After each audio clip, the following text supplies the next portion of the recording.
បាទសួស្តីបងប្អូនបាទជនរួមជាតិទាំងអស់បាទសុខសប្បាយទេបងប្អូនបាទហើយសួស្តីផងដែរចំពោះបងប្អូនសមាជិកស្រីអ៊ីទាំងអស់បាទដែលបានខិតខំប្រឹងប្រែងធ្វើស្រីអ៊ីបាទហើយខ្ញុំពេញចិត្តសប្បាយចិត្តមែនទែនហើយគណៈពេលនេះដែរគឺខ្ញុំចង់ស្រាយបញ្ជាក់ចំពោះបងប្អូនមួយចំនួនដែលគាត់សួរមកខ្ញុំហើយគាត់ចេះតែថាស្អីស្រីអ៊ីស្អីស្រីអ៊ីស្រីស្រីអ៊ីស្រីអ៊ីនឹងក្រុមហ៊ុននៅណាស្រីអ៊ីនឹងប្រព័ន្ធវាមិនមានប្រព័ន្ធបែបណាហើយស្រីអ៊ីនឹងsystem ណាក្រុមហ៊ុននៅណាស្អីនៅណាចិត្តតែស្រីអ៊ីស្រីអ៊ីស្រីអ៊ីចេះស្រីអ៊ីនឹងជួយស្រីអ៊ីនឹងចេះចោះចេះចោះបាទស្រីអ៊ីនឹងមិនបាទថ្ងៃនេះខ្ញុំស្រាយចម្ងល់ឲ្យបងប្អូនហើយខ្ញុំស្រាយដូចជាច្រើនហើយនៅលើវីដេអូខាងលើបាទប៉ុន្តែវីដេអូខ្ញុំអត់មានប្រកាន់ទេបងប្អូនសួរខ្ញុំឆ្លើយបងប្អូនសួរខ្ញុំឆ្លើយនៅក្នុងហ្នឹងខ្ញុំខុសពីក្រុមហ៊ុនឬក៏គម្រោងដទៃទៀតដែលគាត់អត់មានเพจសំណួរចម្លើយអីទេប៉ុន្តែខ្ញុំ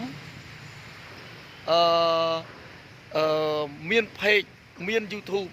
បាទ 3E Official ហ្នឹងគឺសម្រាប់បងប្អូនសួរនិងឆ្លើយបងប្អូនអាចសួរជាសំណួរមកអ្វីដែលបងប្អូនបញ្ចេញយោបល់មកខ្ញុំយកមកសម្រាយបញ្ជាក់សម្រាប់បងប្អូនបាទ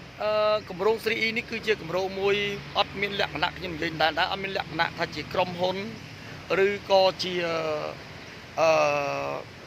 ប្រព័ន្ធ system អីមួយឬក៏ជាលក្ខណៈមួយដែលហឹកហាក់ធំដុំអីទេបងប្អូនគឺលក្ខណៈសាមញ្ញទិញលក់ដូរធម្មតាដូរជានៅអ្នកលក់នៅតាមផ្ទះអ្នកលក់តាមអនឡាញនៅក្នុងគេទំព័រនៅក្នុងគេទំព័របាទ page អីធម្មតាទេបងប្អូនណាបាទគ្រាន់តែខ្ញុំវាចែកឆ្អន់នឹងការធ្វើnetwork ឲ្យបងប្អូនណាខ្លះធ្វើ network ជោគជ័យអាហ្នឹងខ្ញុំមិនដឹងទេបងប្អូនណាបាទជោគជ័យតែមាត់ជោគជ័យតែការសូបង្ហាញអាហ្នឹងខ្ញុំមិនដឹងទេប៉ុន្តែខ្ញុំកន្លងមកគឺខ្ញុំបានធ្វើច្រើនដូច្នេះខ្ញុំឃើញថាការធ្វើ network អស់នេះវាអត់មានសូវជួយគ្នាបងប្អូនអញ្ចឹងខ្ញុំក៏កើតគម្រោងនេះមួយគឺទិញឲ្យលក់បងប្អូនមានផលិតផលលក់បានមានផលិតផលមកទិញផលិតផលក៏បានដែរអញ្ចឹងបងប្អូនបាទ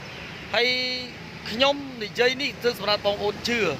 ហើយបងប្អូនមិនជឿអានឹងកុំប្រមាថអានឹងយើងមិនជឿយើងបងប្អូនធ្វើអីបានបងប្អូនធ្វើទៅបងប្អូនធ្វើប្រកបមុខរបរអីបាន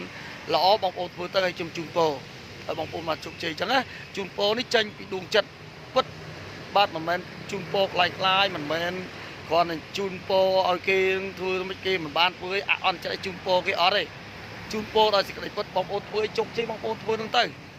បាទហើយមិនបាច់ចាំសួរថា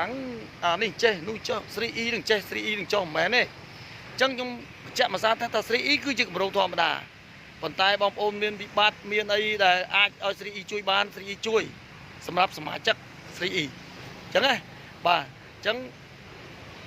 ហើយបងប្អូនខ្លះចេះឆ្ងល់ 3E អី 3E បងប្អូនឡើងទៅមើល